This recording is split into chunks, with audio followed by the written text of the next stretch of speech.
I'm going to start today by saying something very politically incorrect that I can get away with because I have tenure, and you probably shouldn't repeat.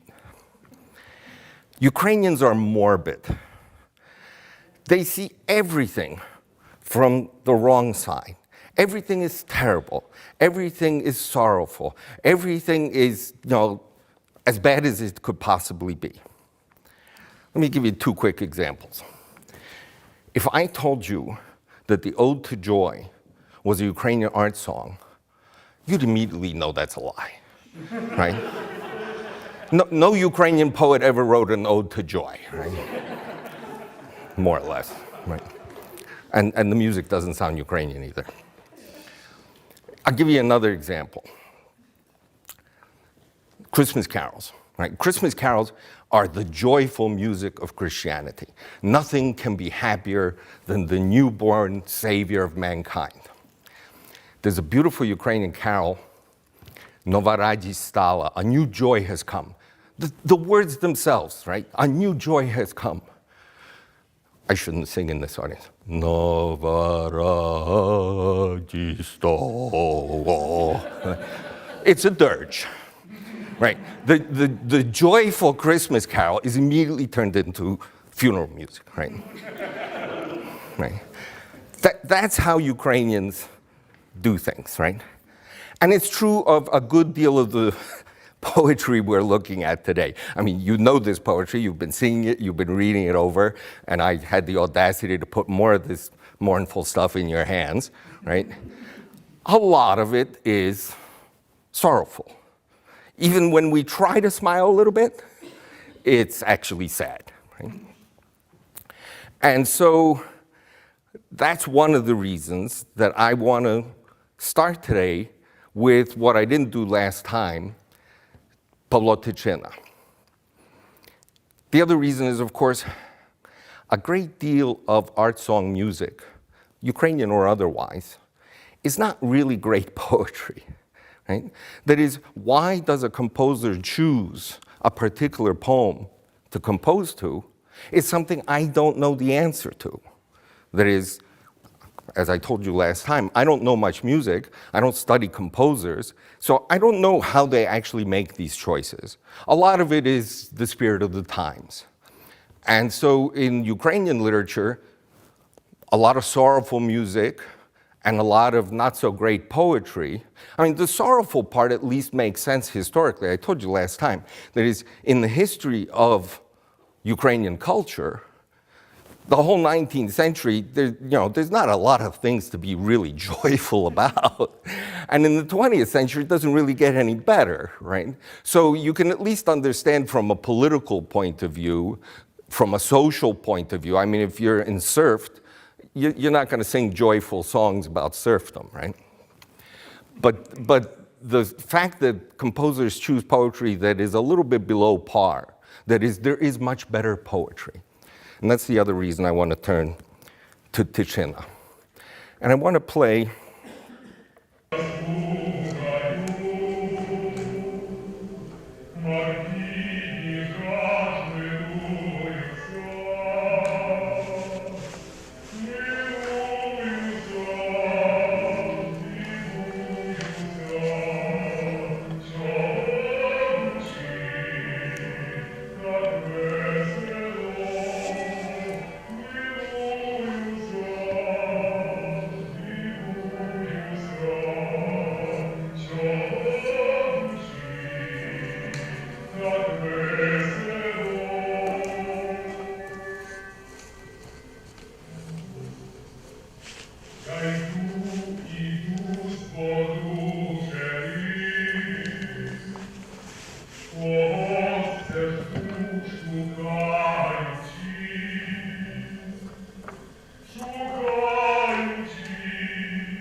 I think in this audience, I can count on one thing that I can't always count on with every audience.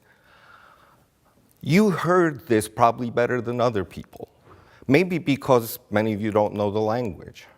This is a poem about sound. It's vowel repetitions. The sound of this, the internal rhymes in this poem, are what make it very adaptable to music. But it's also brilliant poetry. Let me just give you, from the Ukrainian text here, когось все жду, співаючи, співаючи, кохаючи, під тихий шепіт трав голублячий. This is almost untranslatable. I wait for someone while singing and loving, accompanied by the caressing whisper of the grass. That is, how many metaphors are you going to mix into this one thing? The other verse is even better. Ген неба край, як золото, мов золото поколото, горить, тремтить ріка, як музика. The edge of the sky is like gold broken into shards. The river burns and trembles like music. And music for Tychyna is very important. He was the son of a village cantor, and the cantor had no money, his father. So the only education he could get was at a monastery. And he had a good singing voice, Tychyna did. And so he went into the monastery choir, and that gave him an education, because he was singing in the choir and got an education. Came out of that, went into a seminary, close. Right? and did more music there. So Tychyna was well-versed in music. That is, he had, I don't know if he had a sophisticated musical education, but certainly music was part of his life. He liked it, he understood it. But for Tychyna, music was something more than just a pattern, a way of organizing sound. For Tychyna, music was the organizing principle of the universe. That is, he's a very philosophical poet. That is, these simple little, they're not simple, but they feel simple, these metaphors. But his principle is, where does joy come from? From music, from the harmony of the cosmos, right? His entire worldview is built on the world works in harmony the way music does. That's a problematical idea with Tychyna, and Tychyna is a very problematical figure because this early Tychyna, the Tychyna of the piece we just heard, later turns into something else. But Tychyna, early Tychyna, he turns into a Stalinist ode writer. That is, in 1934, he publishes a collection of poetry, The Party Leads, and it contains some of the most scurrilous lines in literature. Всіх панів до одної ями, буржуїв за буржуями будем бить. Right? That is, we'll take all the landlords, the pane, the rich, and throw them into a hole and we'll beat them. Right? It's a good little doggerel verse, but the sentiment is horrible. In any case, so Tychyna, the later Tychyna had a long political career and went on to be many things in the Soviet Ukraine. But he's joyful, as opposed to some of the other things we're looking at. I mean, just to finish that thought about music, one of the collections of poetry he published in his early years is entitled Sunny Clarinets, right? The joy of music. A lot of what we are looking at today, and you've got it and I've got it right in front of you, is poetry of a peculiar kind. I'll start with the things that aren't Ukrainian literature. That is Heinrich Heine. I'm not a big fan of Heinrich Heine, right? Empress Elizabeth was, and from what I understand from cultural history, one of the reasons Heine is so popular is because Sisi really liked Heine, right? And she's the Austrian empress, and so, I mean, he's dead by then, but in any case, she pushed him, his reputation. So we've got these translations into Ukrainian of Heine poems, right? When two part from each other, right? It's a love song, but Heine could have been Ukrainian, right? That is, everything's always going wrong for Heine.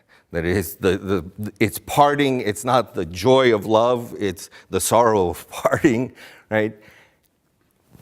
And so the Ukrainian text, maybe less adeptly than Heine himself, but does essentially the same thing. The second one, what can I point out that is other than poems are strange for a German poet. For a Ukrainian poet, they're not necessarily strange. There are poems in Crimea, and poems along the southern coast. This poem couldn't be Ukrainian. But let's go on to the third Heine piece, where there is something of a little bit of interest. And that's the translator. And it's hardly a translation. That is, the Ukrainian text, "У мене був коханий рідний край." I had a beautiful native land. This is being written by Archanghel Krymsky. In the Ukrainian text, there's something important missing that's very prominent in the German original, right? Das küsste mich auf Deutsch und sprach auf Deutsch. Well, Heine. But that's the text. That's the text of Heine's poem. That is, he kissed me and spoke to me in German. Well, obviously, if you translate this into another language, you either keep that or leave it as something else, right? Krymsky translates this without using German, right? Я мову чув там рідною свою, і хтось мені щирісінько сказав по-нашому люблю, татовісні. I heard someone speak in the native language, and someone said to me, по-нашому, in our language, I love you. Well, it's not German. Right? So the poet has done something very simple. He's transposed it. But notice he doesn't use Ukrainian either. Now, there are good, Ukrainian as a word occurs in few poems in Ukrainian because Ukrainsky, 4 syllables in most romantic poetry just isn't going to work. So you don't do it, right? But in Krymsky's case, there's more. And that's because Krymsky is a unique individual. Archanghel Krymsky is the adjectival form of Crimea. So he's Archanghel of Crimea, right? He didn't actually come from Crimea, but his father was of Tatar extraction. And Krymsky lived in a world where he was Ukrainian, he was Tatar, a little bit of other things as well. And one more thing, he was gay, right? And so for someone to take this poem and turn this language right? Я мову чув там рідною свою, і хтось мені щирісінько сказав по-нашому люблю. When you start putting all that together, someone said to me, по-нашому, and it's not even in our language, it's in our way, which in Ukrainian is a way of saying in our language, but it's not specific. For me, this is a deeply personal translation of a poem that, for Heine, doesn't have any of these meanings. Krimsky was a man who lived his entire life on the edge, in many ways, not only because he was gay, but being gay at that time was very problematical, right? And Krimsky was a man who lived well into the Soviet period. That is, he ran an institute. He was a professional scholar. That is, he was the founder of Ukrainian Orientalism at the Academy of Science. And, he was always being blackmailed because, his lover would get arrested.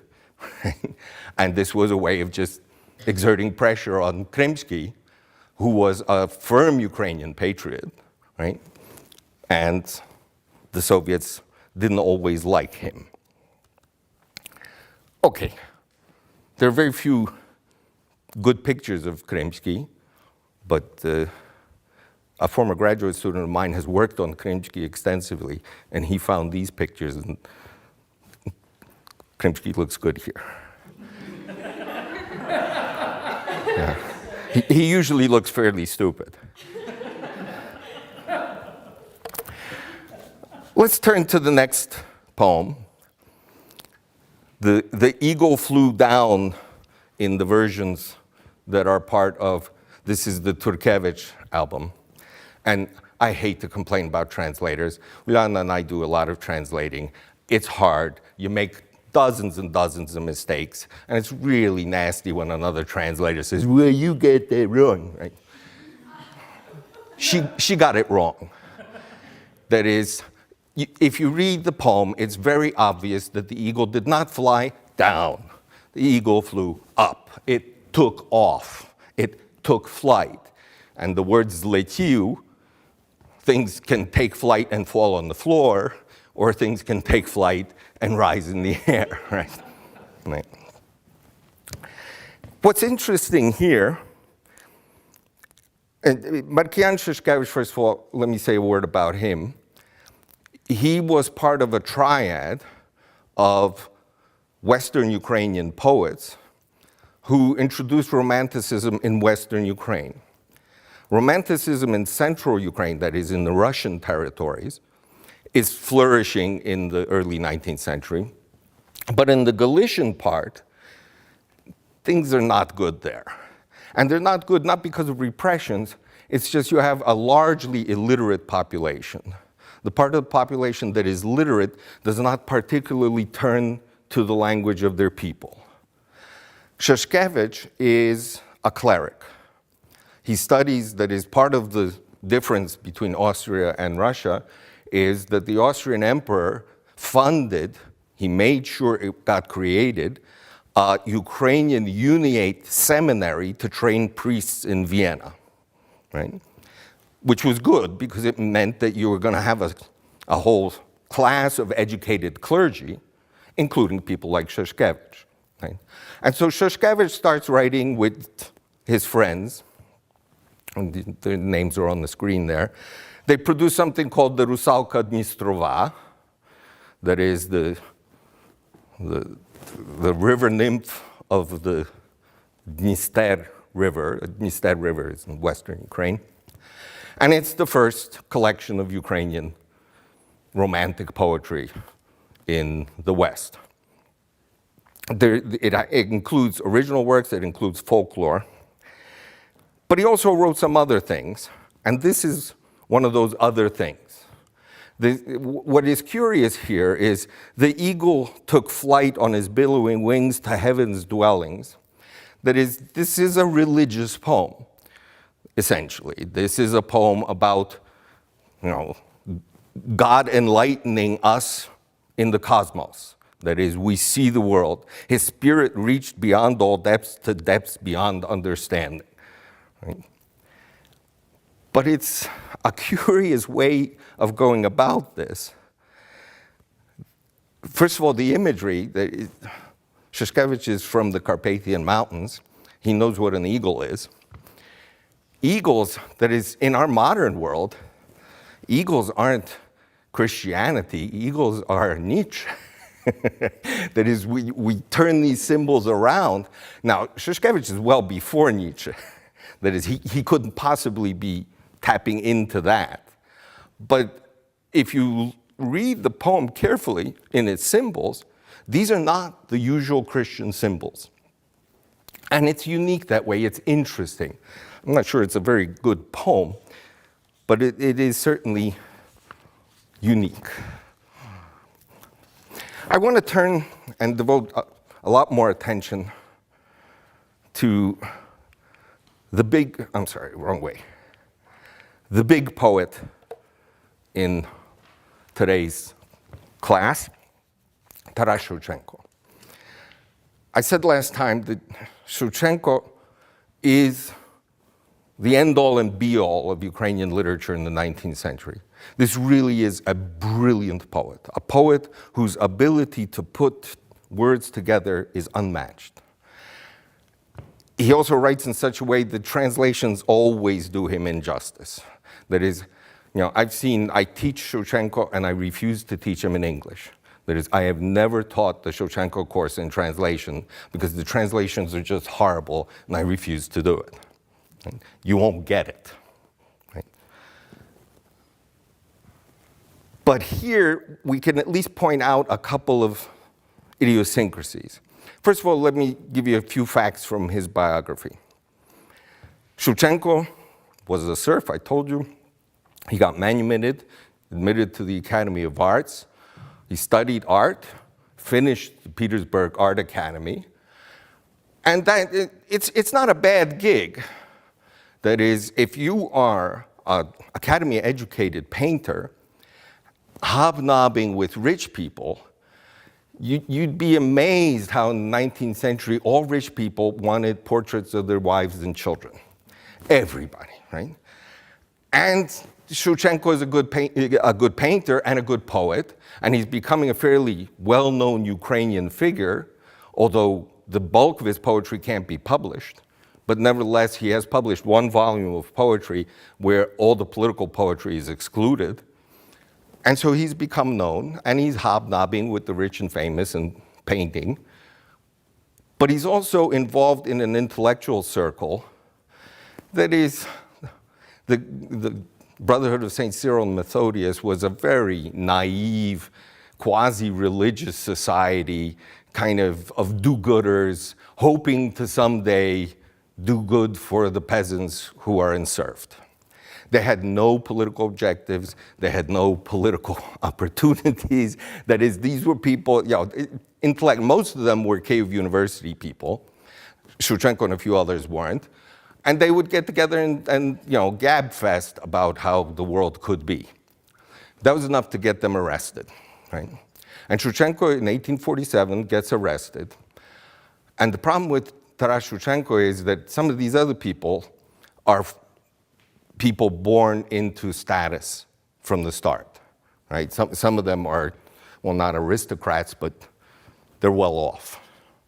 Shevchenko is a former serf, and the money that bought his freedom actually came from a lottery held in the Kremlin, in the Tsar's family. So, their point of view is kind of, we paid for your freedom, and what are you doing with it now, getting yourself arrested? But that wasn't the real problem. The real problem is they found his poetry on his person. Not the poetry that had been published, the poetry that hadn't been published. And the poetry that hadn't been published is vicious. That is, that's the real Shevchenko attacking the social system, including poems that call the Tsar all kinds of names and call his wife even worse names, right? Well, the Tsar didn't like that, right? And so Shevchenko will get punished, and he will be sent into military conscription. You know you have a good army if you punish people by putting them in the army. Great idea. In any case, while his affair is still being settled. He is imprisoned in the building on the screen in a prison cell of, it's called the third section. It was kind of the secret police of the Russian Empire. The poem itself is a fairly traditional, in its imagery, view of death, right? The Grim Reaper is coming and cutting down everyone. Not just everyone, that is, that is, не покоси кладе гори, стогне земля, стогне море, стогне та гуде. Not mere swaths of bodies, right, but mountains of bodies. And the Ukrainian is better. In English, we've lost the sense of swath. Swath, I don't know how many of you have ever taken a scythe in your hands and gone out in the field, but what you produce is a swath of mown hay or grain or whatever. That's the technical term for it, right? In Ukrainian, that is in English, that word has lost that meaning, and everything's a swath now, right? A ribbon can be a swath of cloth, right? In Ukrainian, pokose are only grain, right? And so the image works much better in Ukrainian. But then Shevchenko gets to Nemenai Tsarya, right? He is making sure that he kind of gets his venom out. That is, it will get the Tsar too. The Grim Reaper will come for them too. And in a strange way, he puts himself in juxtaposition to the Tsar. He does not even miss a Tsar. Me too he will not miss. He'll mow me down in a far foreign land. Behind barred windows he will strangle me. No one will plant a cross above my grave, and no one will remember me. This is Shevchenko at his most typical self. That is, Shevchenko will necessarily create an image of himself, in this case, one that more or less corresponds to reality. He is in prison. Life is not great at the moment, right?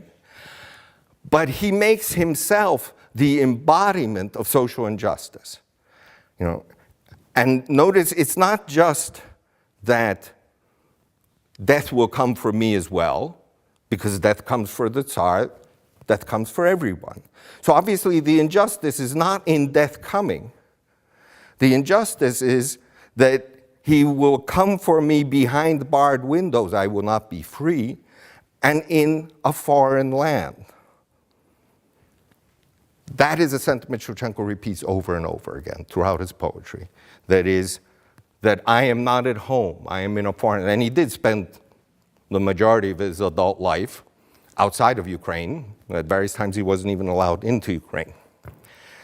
So here we've got a poem about death, in a sense, but the circumstances of his creation, the fact that he's sitting in the third section, prison, gives us a little more insight. From there, Shevchenko goes on, gets sent out to a fort called Orenburg, where he serves. And from Orenburg, Shevchenko actually gets released in some way. Shevchenko has been sent into the army as a military conscript. It's not fun, that is, it's drill, drill, drill, abuse from your superiors, and so on and so on and so on. Right? And for a man like Shevchenko, an educated man, a man who by now is a man of considerable culture, that's not a lot of fun. Of course, it's not the same thing as being beaten over the head day in and day out. That is, Shevchenko complains about it as if it were torture. The other conscripts also endure everything, and they don't consider it torture, they just don't like it. Shevchenko complains a lot about it. Shevchenko gets released from that because of his painting skill. An expedition is launched to explore the Aral Sea. Now, the Aral Sea is that's a picture of the RLC in 1848. That is, let me tell you, not to look for it on a map today, because the two pictures on the left and right, that's what's left of the RLC today. Shevchenko would be much happier there today than he was back then. Shevchenko hated to sail. That is, being on a boat was a terror to him, right? So today it'd be okay because you walk across it, but back then you had to sail across it. In any case, Shevchenko gets sent on this expedition. It's a scientific exploratory expedition. It's actually fascinating. They built a ship in, I think it's Moscow, then took it apart, transported it out. The ROC is on the border of Kazakhstan and Uzbekistan. It's all the way out there, right? And they transported this ship out there on horseback or mule or whatever. They grabbed Shevchenko in Orenburg because we need someone who can draw, because there are no Polaroid cameras. So, for God's sake, he's finished the Academy of Arts. And, let's go. He's coming with us. They didn't ask all the permission they needed, but who cares? This is Russia, right? They just went. And Shevchenko spent 2 years on the Aral Sea, and the winter, they wintered on an island in the Aral Sea called Kosaral. And that's where he wrote this poem. That mighty valley I shall not forget, that evening hour, the high mound where we met, and what we dreamed and spoken by us. What does it matter? For we left again, parted like strangers into different spheres, and in the meantime all the precious years when we were young were vainly passed on by. He's sitting in this really strange place where Europeans have not been here before, right? Other people have. The Uzbeks and the Kazakhs know all about this place, but nobody asks them, right? He's out there. He hates it, actually. I told you, he hates sailing, and for him this is an abuse, right? But what does he remember? He remembers some kind of idyllic moment from the past. Some childhood girlfriend. Now, none of this can be verified. We know enormous amounts of facts about Shevchenko, and there's always this girl, Oksana, that everybody talks about, but Oksana was married by this time, right? That's the fact we know. So he's not thinking about her, he's making somebody up, right? But that is what informs this poem is a poet out effectively on Mars, somewhere that, there's no civilization left out here, thinking about the past, thinking about this wonderful episode from the past, that remembering those years of true existence, right? Once again, it's a typical Shevchenko sentiment. Everything is bad. There's some illusion of the good in the past. Let me turn to the last of the Shevchenko poems.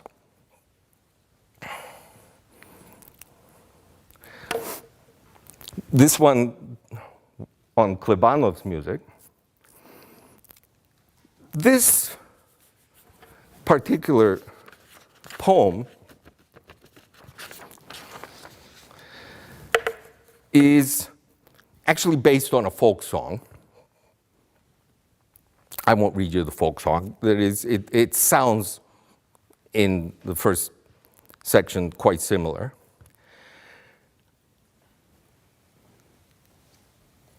Shevchenko has been released from his military conscription.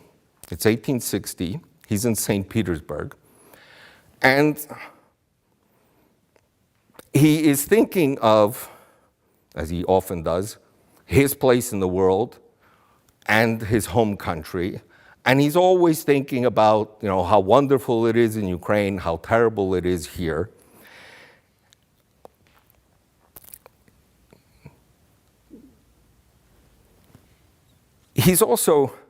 Shevchenko was born in 1814. That is, he's 46. Right? He is not an old man, not by any means. That is, if you study Shevchenko, you'll discover that in 59 and 60, he painted himself any number of times. He's a painter, right? Creates autoportraits.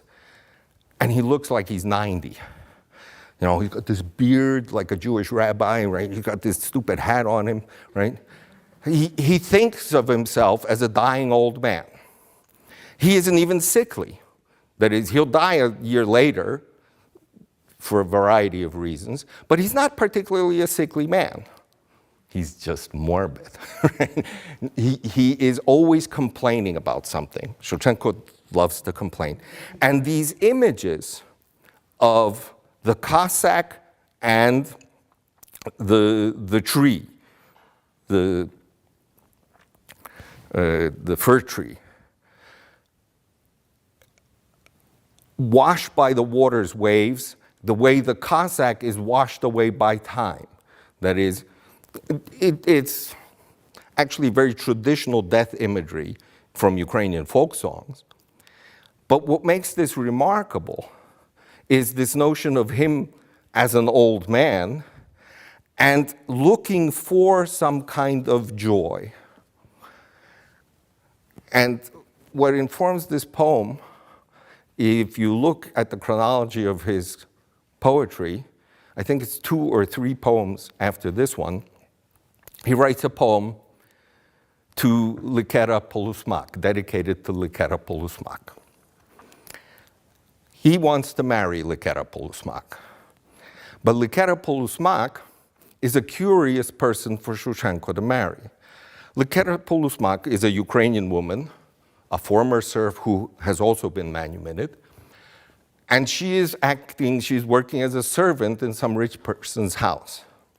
And Shevchenko met her, the way he met most people of her kind, that is by visiting some rich friends, and here are the servants.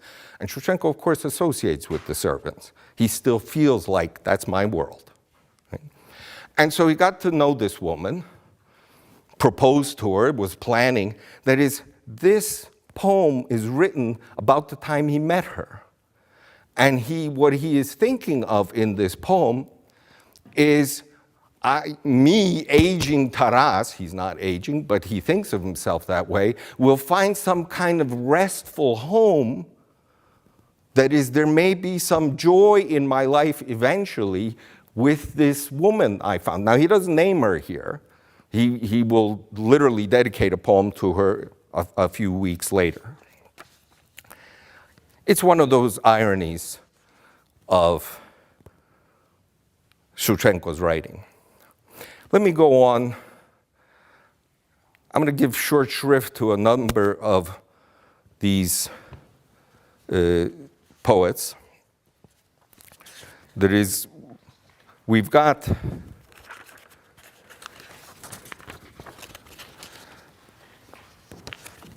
Boris Hrinchenko in 2 poems. I skip one. A Dream and A Night on the Burial Mound. Hrinchenko isn't much of a poet. Hrinchenko is an activist. Hrinchenko was an important activist. That is, this is a man who accomplished a great deal in his life, and his incessant work on behalf of, one of his particular causes was education for the former serfs. That is, we're talking about the late 19th century, by which serfdom has been eliminated, but the former serfs have no rights, have no property, and in fact, they have to pay for their freedom.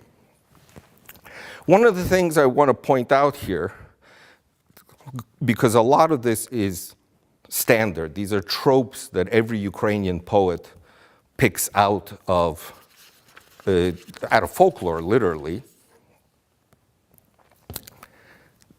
The burial mound, the mohile, right? A mohila is a burial mound that is piled high.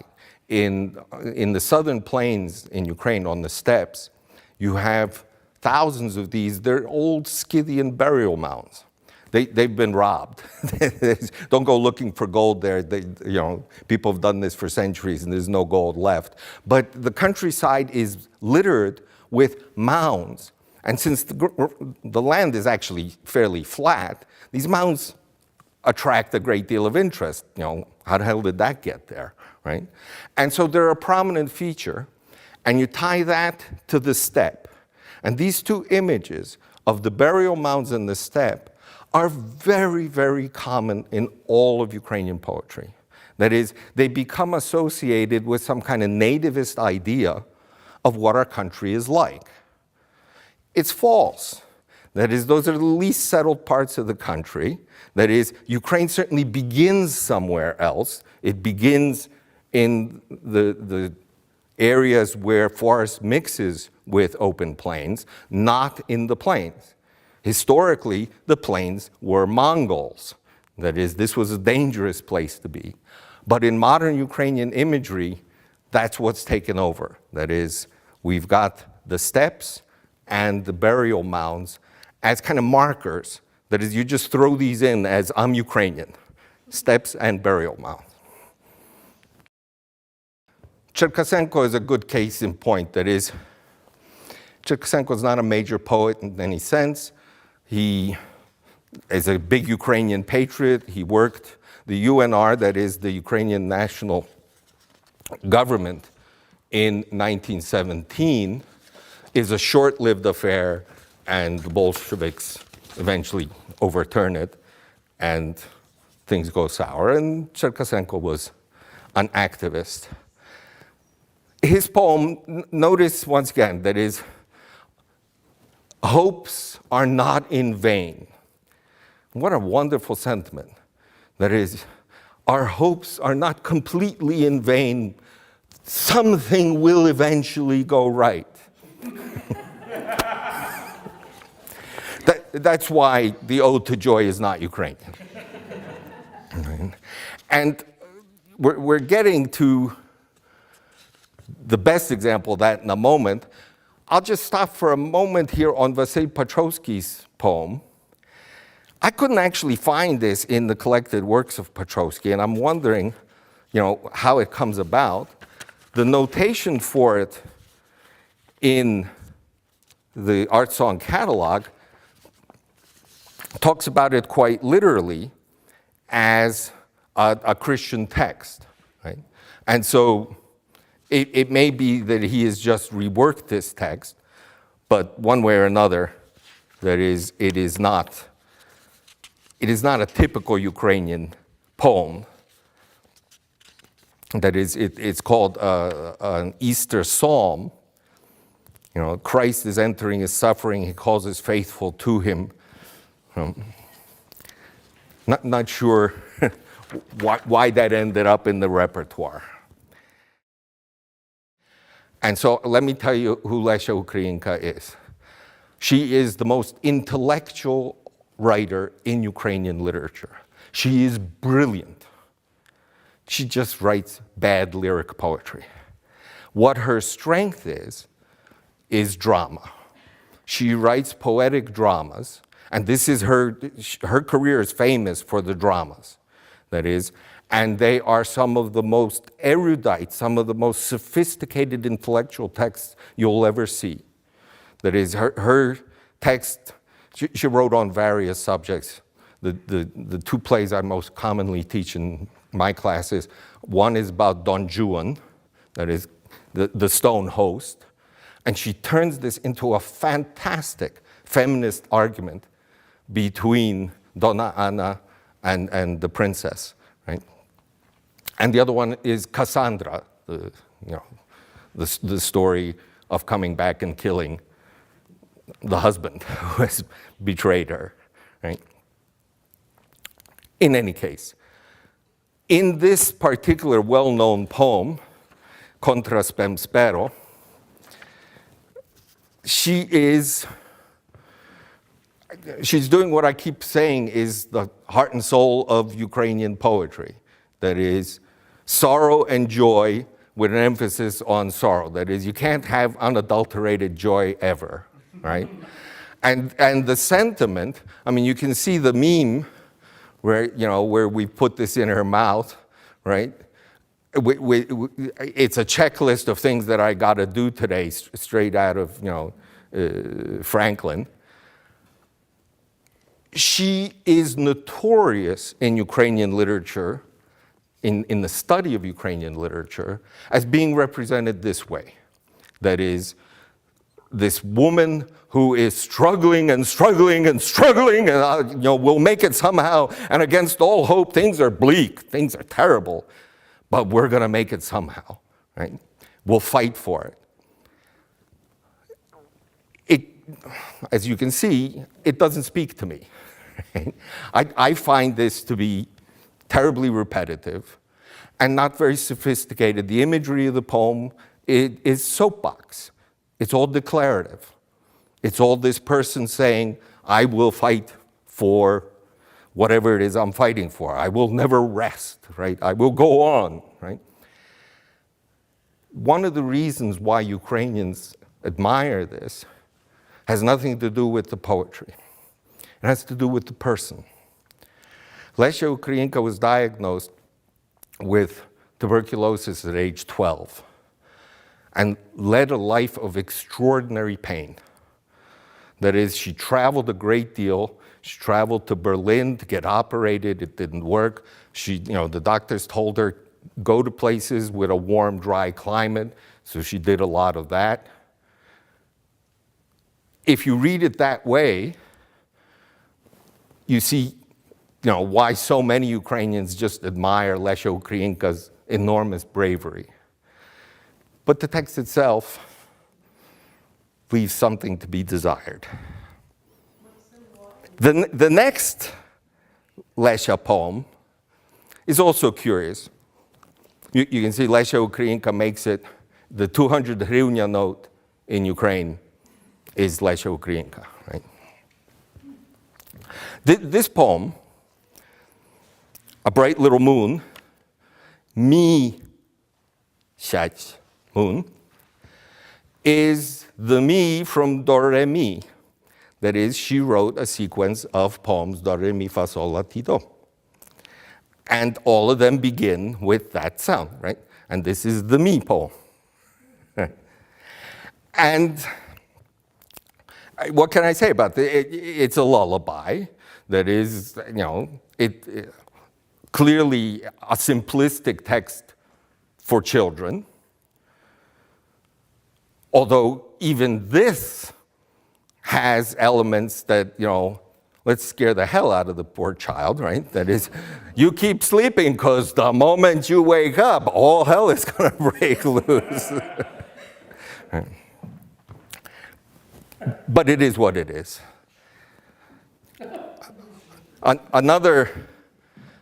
This is another, weak poem by Lesya. That is, she wrote dramas from about 1896-7 onward.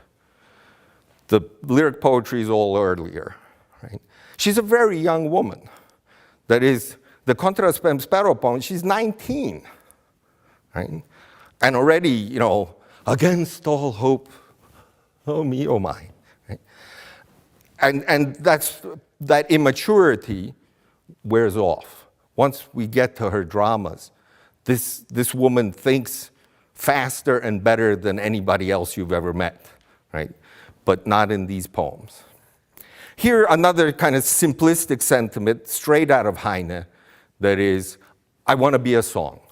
That is, nothing in the world is better than to become a song, right? Finally, on another note in Lesya's career, she spent a lot of time in Crimea, and she has a whole cycle of Orientalist poems. This particular poem may well be tied to one of two individuals. I've got their names on the screen. That is, Lesya Ukrainka fell in love with another tuberculosis sufferer that she met in Crimea during this stay. But by this point, he had left, and she had gotten news from her mother about a friend of the family who had gotten married, but the marriage went very bad. And I suspect this is a poem that is tied to that person more than anything else. But it's a symptom that is, Lesya Ukrainka will spend a good deal of time in Egypt because of her tuberculosis, and she has a whole sequence of poems of an Orientalist character. Let me just say a few words about Oleś.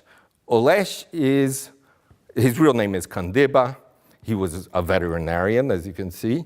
That is, he was one of the poets who was trying to move away from folklore. That is, Kandyba, more than some of the earlier poets, had started writing in a way in the direction of Tyczyna. Tyczyna, in fact, started writing after reading Oleś's poetry. That is, he saw the power of sound in words.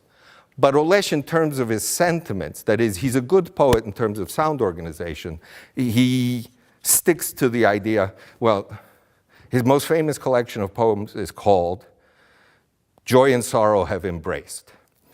And I've been beating that horse a little too long, so maybe I'll just leave it at that.